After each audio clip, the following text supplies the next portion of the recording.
to Eray Çalışkan. Eray Çalışkan is our mentor actually. We learned everything from him and I'm proud to be here to make the presentation in front of him. My presentation will be about discussion, and first of all, if we have to explain our purpose for the discussion, what is our purpose? Our purpose is to explain the meaning of the results to the reader in the discussion section. There are some key points that we have to mention during the discussion section. First of all, we have to mention the key results, not all the results, but the key results. And secondly, we have to describe the physiology or philosophy of our manuscript. And we should define if our hypotheses are supported during the manuscript. Did we have the chance to achieve our aims? Do we have any errors or improvements we should all supply in the discussion section? So in general, our aim is to interpret and describe the significance of our findings in the light of what was already known, because we are not investigating a new thing. There are some issues, there are some knowledge that has been in the past, and about the research problem being investigated. Our second aim is to explain a new understanding or insights about the problem after we have taken the findings into the consideration. How will we discuss the discussion section? It will always connect to the introduction by the way of research questions or hypotheses that we have posted and the literature that we have reviewed at the beginning of our manuscript style. Do we have to make any repetition? Actually, we should not make any repetition in the discussion section. Briefly, the discussion section is not a repetition of the introduction actually. We should rearrange the introduction in the discussion section. And the discussion should always explain how our study has moved the reader's understanding from where we left at the end of the introduction. At the end of the introduction, we leave the readers, we describe the measuring methods and results, and after that, we just summarize our findings in the discussion section. How can we interpret our results? Most often our results are either agree with the corroborates, they extend, they refine, or they conflict with the other results. This is how the new data we have generated is treated in the field by our careful placement of what is new against that what is already known. We have to stress what is new against what is already known. We have to state our interpretations and our opinions. We have to explain the implications of our findings, and we have to make suggestions for future research. This is also another important topic. The main function of discussion is to answer the questions that has been posed in the introduction part and explain how the results support the answers and how the answers fit in with existing knowledge on the topic. And actually, according to some authors, the discussion is considered the heart of the paper and usually requires several writing attempts. As a part of the manuscript, we organize the manuscript, and actually we have to organize the discussion part. The organization of discussion is also important. Before starting, we should develop an outline to organize our thoughts in a logical form. We can use a classroom map, an issue tree, numbering, or some other organizational structure methods, but we have to make a structure, organized structure, to make an organization. We have to make our messages clear, and the discussion should be as short as possible. Sometimes we believe that long discussions, lots of paragraphs, lots of words are good for a good manuscript, but actually the style should be as short as possible. We should clearly and fully state our findings. They should be so clear. We should support and defend our answers. We should discuss other important and directly, not indirectly, relevant issues. We should take care that we have to provide a commentary, not a reiteration of the results. We should not repeat the results in the discussion section.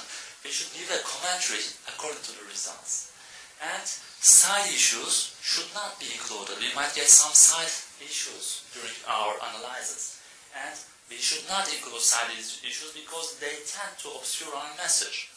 And we should not forget that no paper is perfect. The key is to help the reader determine what can positively learn and what is more speculative. It means how we can present our manuscript.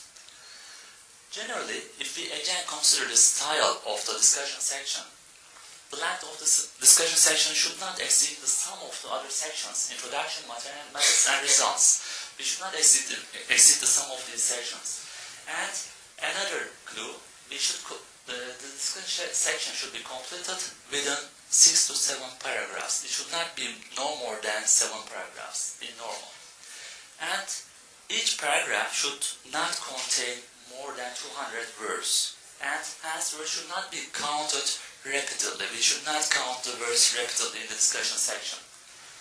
In order to make the manuscript writing easier, we can separate the discussion section into 3 separate parts, paragraphs. The first is the introductory paragraph, the second is the intermediary paragraph, and the third is the concluding paragraph.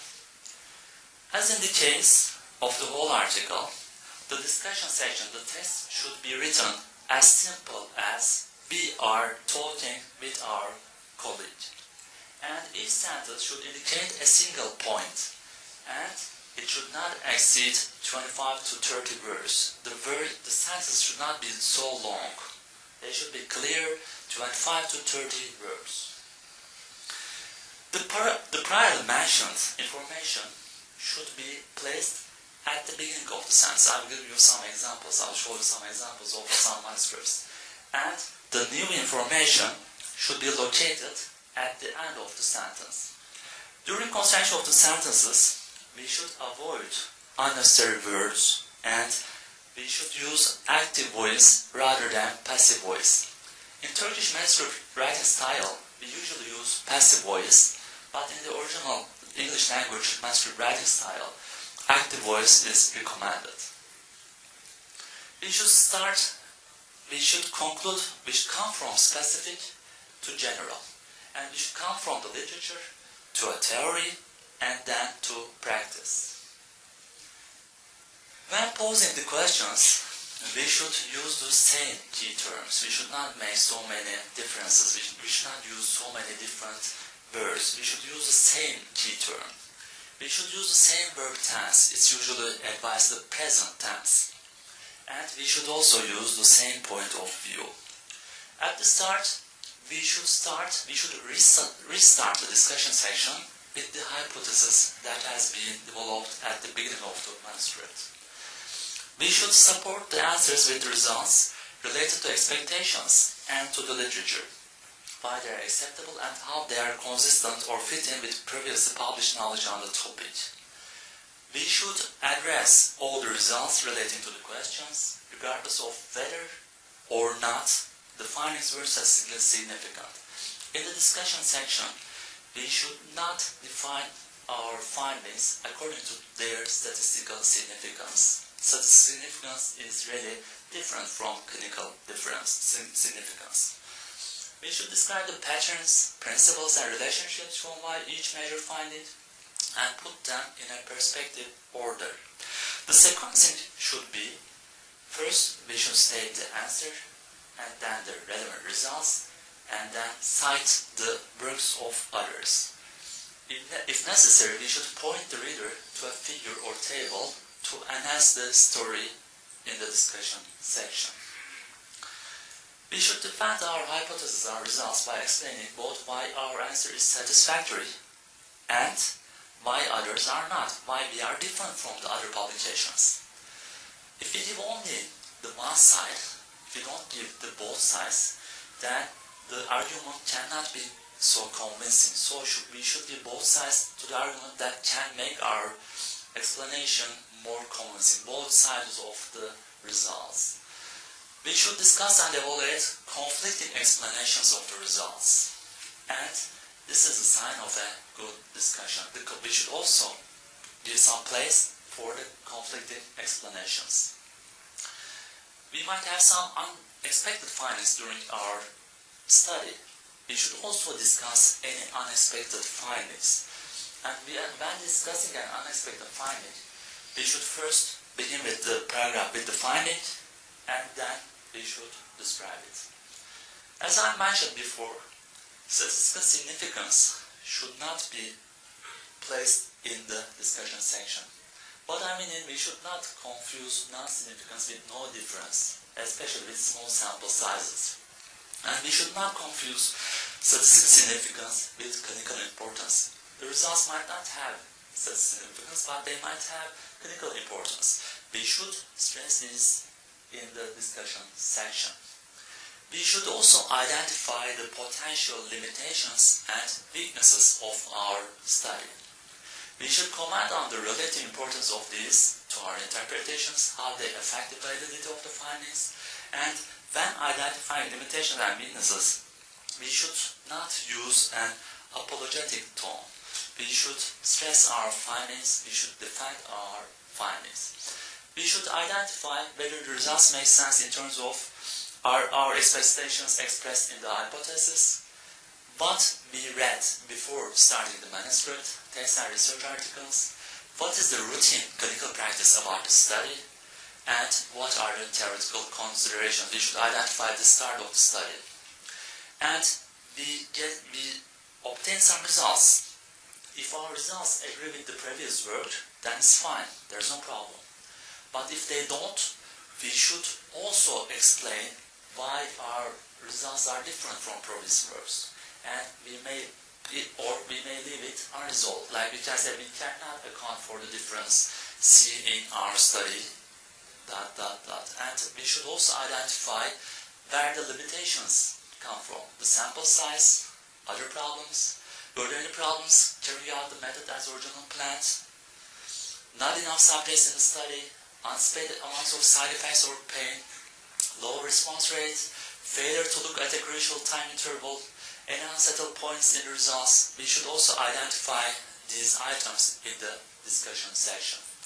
And that time we should summarize concisely the principal implications of the findings, regardless of the statistical significance. If I have to give some recommendations for the writing part of the discussion part, we should provide some recommendations, not more than 2. We should not give so many recommendations for further research.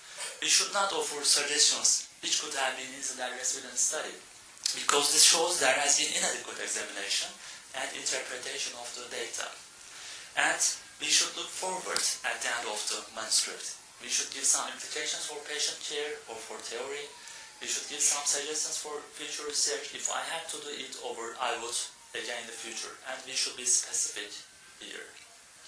We should explain how the results and conclusions of study are important and how they influence our knowledge or understanding of the problem being examined. In our writing part of the discussion, we should try to discuss everything, but we have to be concise, brief, and specific. We can discuss, actual discussion can seem very difficult to write at first. The key is to divide the process step by step into some parts and prepare a detailed plan of the overall section. Once we have dissected it into 5 or 6 paragraphs, you'll see that filling each of the paragraphs is actually easier, and we can more easily write the discussion section. In the introductory paragraph, it contains the main idea of performing the study in the question. Without repeating the introduction section, the problem, we should address the problem, and its updates are analyzed. Usually, the introductory paragraph starts with undebatable sentences, like on what issue we have to concentrate, discuss or elaborate, what solutions can be recommended to solve this problem, what will be the new, different and innovative issues, and how will our study contribute to the solution of this problem. An introductory paragraph in the format is helpful to accommodate the reader to the rest of the discussion section. And however, summarizing the basic findings of the experimental studies in the first paragraph is generally recommended by the editors of the journal. If you look at the sample here, at the first paragraph, we should summarize what was the goal of the study and what we did. We should do it in 1 or 2 phrases maximum. Age-related anti-mineral hormone levels. Here is the discussion part, and it says here, in this study we produced AMH percentiles, normograms, and it gives 2 phrases what we obtained from this study. Usually, at the end of the introduction, we try to give the aim of this randomized control trial, another example. And at the beginning of the discussion, we should summarize what we obtained during the manuscript. What we aimed at the beginning, at the end of the introduction, we should summarize at the beginning of the discussion, not in a repeatable way. We have to explain our findings one by one. There shouldn't be more than 2 to 4 key findings. We might have so many findings, but we should summarize 3 to 4 key findings. And for each one, we have to summarize what was found and explain how it confirms or refutes what is described in the literature. We can look at another example. If there are methodological differences with other articles or limitations in our study, we can explain them here. Here's another article. It's about infertility, the administration of dihydroepinestrone. Does it have any impact on the IVF responders? Here, the authors have defined that, in contrast to previous investigators, a significant benefit could not be demonstrated in any of the stimulation characteristics. We have to define the methodological differences from other articles that have been defined in the literature. We have to focus on our main outcome measure. We have to start with smaller degree of importance and explain what our results can mean. Here's another example. It says resistance training can stimulate an increase in metabolism lasting several hours post-exercise. This is what we obtain. And in the second part, why we obtain the result. If metabolic rate is increased for several hours, so too would the net ATP energy requirement over that time period. Subjects will burn calories at a greater rate post-resistance per workout. We start from the least importance to the more important part. If you come to the second paragraph, we have to try to relate information that is especially relevant to our study. We have to clearly state if our hypothesis has been supported. For example, the results did not support the hypothesis that consuming spinach would increase the hypertrophy of biceps spread. We should define in the second paragraph if our hypothesis has been supported. Or we should suggest reasons why our results were or were not as we expected. An example, only one subject was tested, so it's not possible to determine whether error was introduced, and this subject was an accurate reflection of the broader population. We should define why one subject is not enough. If you come to the third paragraph, we should finish by giving a conclusion with a phrase on the main finding of the study and a phrase on the clinical implications of the discovery of future studies that should be performed.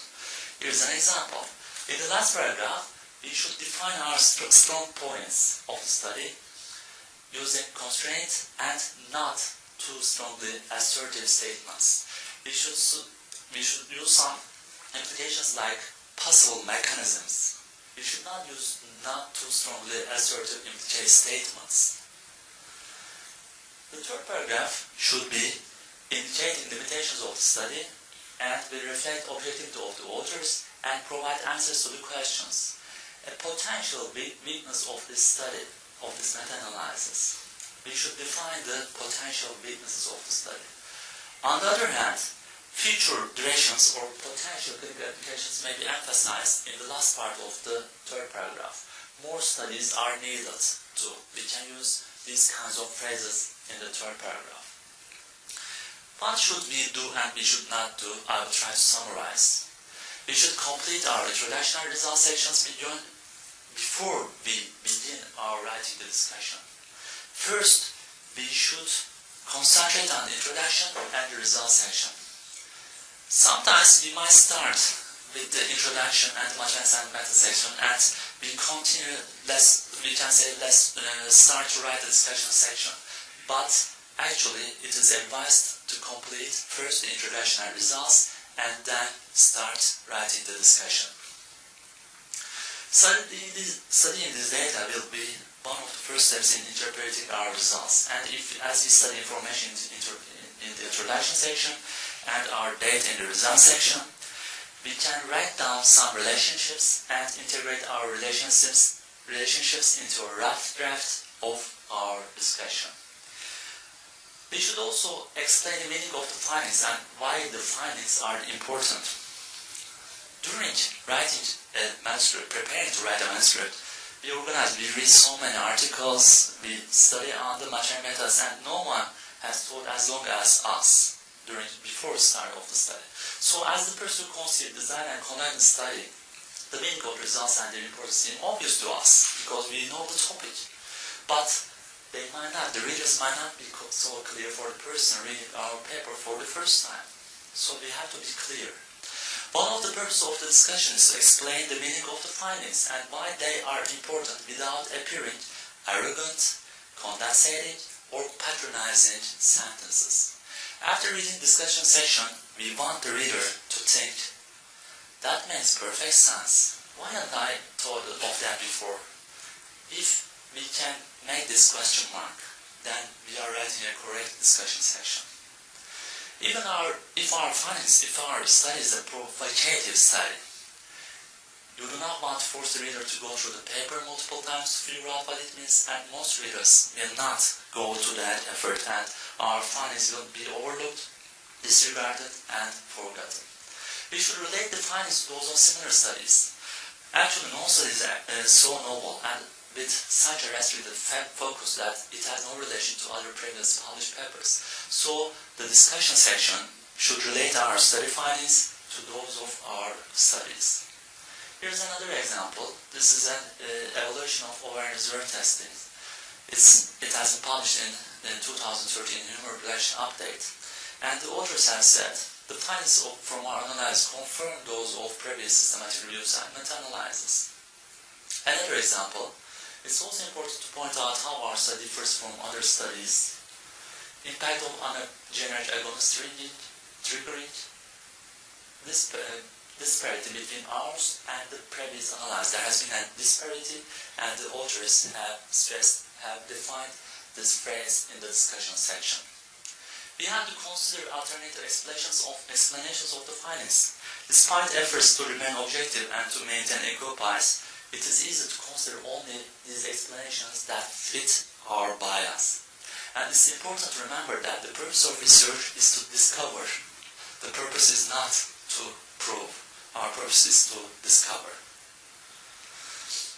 It's easy to fall into the trap of designing the study to prove our bias rather than to discover the truth. And when writing the discussion section, it's important to carefully consider all possible explanations for the study results rather than just those that fit our biases. We have to state the clinical relevance of the findings. The reason we conduct studies is usually to improve the care of our patients, and it's important to test the findings of our study in the context of clinical practice. For which patients do the results apply, and for which they do not apply? Can we take out a clinical practice from our study? Experimental studies conducted in the laboratory usually do not involve human subjects, but the results may have clinical implications. It should be stated. We should acknowledge the study's limitations. All studies have limitations. Unfortunately, the limitations of some studies are fatal flaws that preclude publication. However, even the best studies in the most prestigious journals have limitations, and it's far better for us to identify and acknowledge our study's limitations than to have them pointed out by a peer review or a reader. Here's an example of a limitation. Several limitations of our pilot study should be addressed, and the authors have addressed their limitations. We should make suggestions for further research. Although a study may answer important questions, other questions related to the subject may remain unanswered. Still they may remain unanswered, and moreover some unanswered questions may become more focused because of our study, and we should make suggestions for further study in the discussion section. Here's a manuscript about mitochondrial DNA content, and the authors have said a larger prospective study combining morphology and mitochondrial scores in haploid embryos to determine as an embryo is currently underway in our laboratories. They have defined the future study. What we should not do, we should not use the word prove in our conclusions. Our results may support, verify, confirm our hypothesis, but they will negate, refute, or contradict our hypothesis. The verb prove is not appropriate in scientific writing. And it should be a direct, declarative, and succinct proclamation of the study results. However, it should not include data or reference to the study design in the discussion section. We have to give the take-home message in the form of a conclusion. What is the take-home message? What do we want the reader to remember from our study? And it should be the first sentence of our conclusion section. And in some journals, conclusion section is a paragraph or subsection at the end of the discussion, whereas other journals require a separate conclusion section. The conclusion section may also provide suggestions for practice change if appropriate. In humor production, we write the conclusion as a separate paragraph, but in humor production upgrade, it's requested to write the conclusion as a separate part. It may change according to journal style. Over-interpretation of the results, it's easy to implement the interpretation of the results, and we should be careful that our interpretation of the results does not go beyond what is supported by the data. The data are the data. Nothing more and nothing less. We should avoid unwarranted speculations. There is little room for speculation in the discussion. We should not speculate.